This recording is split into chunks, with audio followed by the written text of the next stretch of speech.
तो इस एपिसोड की स्टार्टिंग में हमें किरोगी का एक पास दिखाया जाता है जहाँ पर उसके फादर बताते हैं कि चोरी, मर्डर, धोखा देना ये सब एक शिनोबी का काम होता है और ये परंपरा किरोगी को भी फॉलो करनी पड़ेगी क्योंकि उसने इस गांव में जन्म लिया है।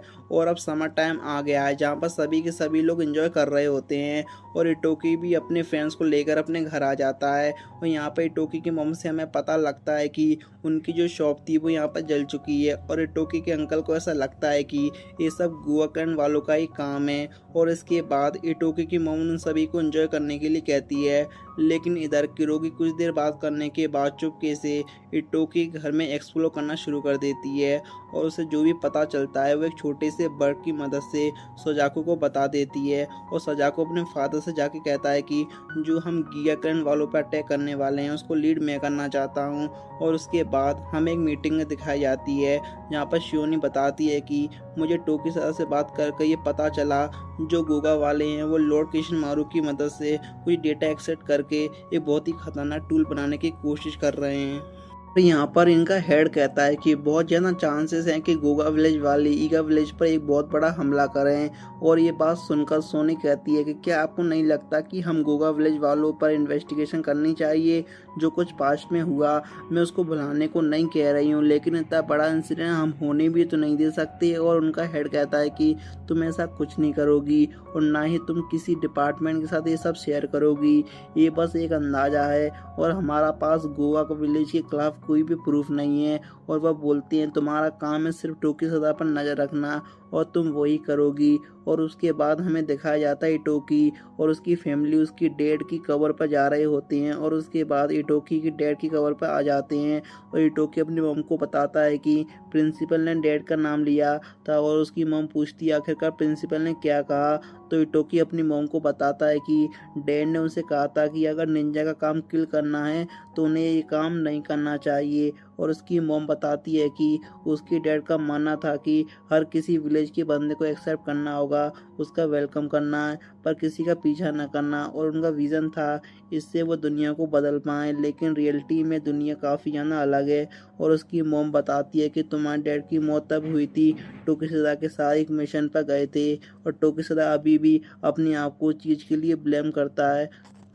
और उसकी मॉम कहती है कि मैंने भी एक चीफ के तौर पर काफ़ी लोगों को रिस्की मिशन पे भेजा है, लेकिन अगर तुम एक निंजा बनोगे तो तुम्हारी लाइफ में भी बहुत सी ऐसी चीज़ें आएंगी जिन्हें तुम भुलाना चाहोगे लेकिन भुला नहीं पाओगे और इसके लिए तुम्हें तैयार रहना पड़ेगा। और फिर इटोकी और उसके फ्रेंड्स को दिखाया जाता है जो कि मार्केट में सब्जी लेने आए होते हैं, जो इनको बस यहाँ से सब्जी उठानी होती है और इनको ये काफ़ी अजीब लग रहा था। और तभी इटोकी नोटिस करता है कि यहाँ के सभी लोगों को पता है कि इटोकी एक निंजा है। और तब वो कुछ दुकानदारों के पास जाता है और दुकानदार उसे कहते हैं कि हम सब पहले से ही निंजा थे, बस तुम्हें इस बारे में अब पता लगा। और वो लोग उससे पूछते हैं कि तुम्हारा स्कूल कैसा चल रहा है, जिसके बाद हमें एक बूढ़ी अम्मा को दिखाया जाता है और वह इटोकी को कहती है कि तुम्हें जाकर लाइव फिश पकड़नी होगी।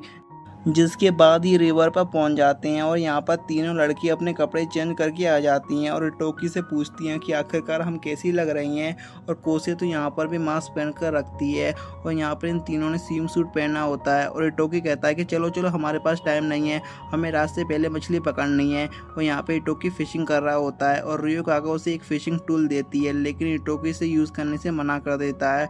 और वो कहता है कि तुम्हें नहीं लगता कि इससे फिशिंग के टुकड़े टुकड़े हो जाएंगे। उसके बाद ये सारे मछली पकड़ने लगते हैं और कोसी और रियोक यहाँ पर ट्रिक की मदद से मछली पकड़ रहे होते हैं और किरुकी यहाँ पर फिशिंग रोड से मछली पकड़ रही होती है, लेकिन उससे भी वो काफ़ी ज़्यादा मछली पकड़ लेती है। और इटोकी उससे पूछता है कि क्या तुम कोई ट्रिक यूज़ कर रही हो, और वो उससे मना कर देती है, नहीं मैं ऐसा तो कुछ यूज़ नहीं कर रही हूँ, लेकिन मैं फिशिंग में ही अच्छी हूँ। और वो उसे बताती है कि मैं एक छोटी फिश पकड़ कर बड़ी फिश की एरिया में फेंक देती हूँ, जहाँ पर बड़ी फिश उसे खाने के लिए आ जाती है, जिसकी मदद से मैं ज़्यादा मछली पकड़ पा रही हूँ। और वो कहती है कि मैं भी बस एक चारे की तरह ही फील करती हूँ क्योंकि मैं किसी निंजा विलेज से बिलोंग नहीं करती हूँ और मेरे पेरेंट्स भी फ्रीलांस निंजा का काम करते हैं और उनको भाव भी कम मिलता है और जब काम होता है तभी उनको पूछा जाता है और वैसे कोई नहीं पूछता। और यहाँ पर किरोगी को अपने डैड की बात याद आती है जो कि उसे कहते थे कि कभी भी एक्टिंग करना बंद मत करना, तुम्हारा काम है झूठ बोलना, दूसरों को धोखा देना और उसमें जिसमें वो कहता है कि तुम फ्यूज विलेज से हो और तुम्हें लोगों को धोखा ही देकर इस विलेज का हेड बनना है। और इटोकी उसके कहता है कि मैं तुम्हें काफ़ी टाइम से थैंक्स बोलना चाहता था, मैं एक निंजा नहीं बनना चाहता था, लेकिन तुम्हारी वजह से मैं एक निंजा बन रहा हूँ और तुम मछलियों की तरह कोई भी चारा नहीं हो, तुम एक काइंड पर्सन हो जो कि दूसरे लोगों की मदद करती हो। और यहाँ सारी मछली लेकर वो घर पहुँच जाते हैं और यहाँ पर सोगी एक पर्सन और इतोकी को थैंक्स बोलते हैं और इतोकी पूछता है कि आप इतनी सारी मछलियों का क्या करोगे। और वो बताते हैं कि आज के दिन सारे विलेज वाले गैदर करते हैं और पिछले चीफ को याद करते हैं। और इटोकी बोलता है तो अच्छा, हर साल आप इसी दिन सारे लोग गायब रहते थे। और सोगी बोलती है हाँ, इससे पहले हम सारी चीज़ें तुमसे छुप के करते थे। जिसके बाद ये सारे किचन में हेल्प कराने के लिए जाते हैं, पर इटोकी फिश भून रहा होता है, जहाँ पर इटोकी के अंकल एक फिश आकर छीन लेते हैं और उसको खाने लगते हैं। पर इटोकी उनसे कहता है बस आप काम से भाग रहे हो। और उसके अंकल बोलते हैं देखो, मैं यहाँ पर फिश में पॉइजन चेक कर रहा हूँ। और इटोकी सभी लोगों को देखकर बोलता है ये लोग कितने ज़्यादा मेहनती हैं और कितने प्यार से रहते हैं। टोकी के अंकल कहते हैं सब तुम्हारी मोम की वजह से है, तुम्हारी मोम ने इन सब लोगों को ये करा है।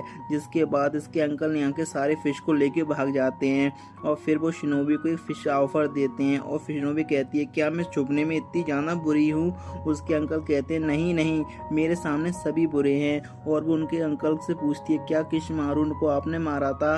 उसके अंकल कहते हैं किस तरह इन्वेस्टिगेशन सामने ऐसे क्वेश्चन पूछता है। और उसके बाद इन सबको खाना खाते हुए दिखाया जाता है, जहाँ पर इटोकी के अंकल खाना खाते हुए दारू पी लेते हैं और वहीं पर टल्ली हो जाते हैं। और वो यहाँ पर मस्ती में गाना गा रहे होते हैं और तभी इटोकी के पास कुछ लोग आते हैं और वो कहते हैं कि आज हम बहुत ज़्यादा खुश हैं और ये सब कुछ सिर्फ तुम्हारी मॉम की वजह से हो पाया। और वो लोग उसे बताते हैं कि तुम्हारे डैड की मौत के दौरान टोकी सदा काफ़ी ज़्यादा गुस्से में था, इसलिए उसकी फाइट आयरन फोर्स के एक बंदे से हो गई थी। और टोकी सदा को पता था कि ये मर्डर है, लेकिन आयरन फोर्स का बंदा कहता है कि नहीं ये एक्सीडेंट है। जिसके बाद सभी के सभी लोग टोकी सदा पर गुस्सा हो जाते हैं और उसे मारने के लिए तैयार हो जाते हैं। और अगर ऐसे ही चलता रहा तो टोकी सदा सारे ही विलेज में ख़त्म कर देगा। जिसके बाद टोकी सदा की मॉम वहाँ पर आ जाती है, उसे रोक लेती है और एक थप्पड़ लगाकर उसे समझाती है कि, और वो यहाँ पर उसके चाकू को भी पकड़ लेती है और वो कहती है कि उसका पति इसलिए नहीं मरा कि यहाँ पर ऐसे खून खराबा चलता रहे, वो तो हमेशा ईगा की शांति चाहते थे। और फिर हमें प्रेजेंट का सीन दिखाया जाता है जहाँ पर टोकी और भी बातें जानने के लिए अपनी मॉम के साथ एक रूम में जाने लगता है और वहीं किरोगी उनकी बातें सुनने के लिए उनके पीछे पीछे जाने लगती है। और तभी वहाँ पर एक आदमी आ जाता है और उससे और यूको से इटोकी के बारे में पूछने लगता है। और वो कहता है कि इटोकी हमेशा बताता था कि उसके स्कूल में उसकी दो फ्रेंड हैं जो कि उसके लिए काफ़ी खास फ्रेंड हैं और वो तुम दोनों हो। और ये सुनकर किरोगी यहाँ पर कुछ फील होने लगता है। और गाइस यहीं पर हमारा एपिसोड ख़त्म होता है।